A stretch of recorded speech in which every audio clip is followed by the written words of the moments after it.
Hello guys, টুর থেকে চলে এসেছি। আজ যাবো একটু মেডিকেল, কেন কি নানা দেখি ওষুধ নেবে, তার জন্য বললো চ মেডিকেল থেকে ঘুরে আসবি আমার সাথে।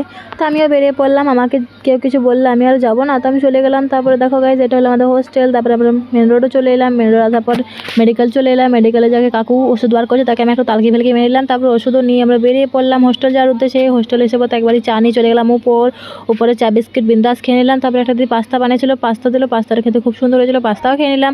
তারপর অনেকক্ষণ ফোন ঘাটার পর রাতে ডিনার করতে চলে গেলাম। তার আগে আমরা বেগুন আর টমেটো নিয়ে নিলাম, কেন কি আজ বেগুন আর টমেটো পোড়া করবো, তার জন্য চটপট নিচে চলে গেলাম। তারপরে জল ভরে নিলাম। তারপরে আমরা বেগুন আর টমেটো পোড়াতে দিয়ে দিলাম। পোড়া হয়ে গেল আমাদের কমপ্লিট। তারপরে আমি এটা চোখাটা ছাড়িয়ে নিলাম।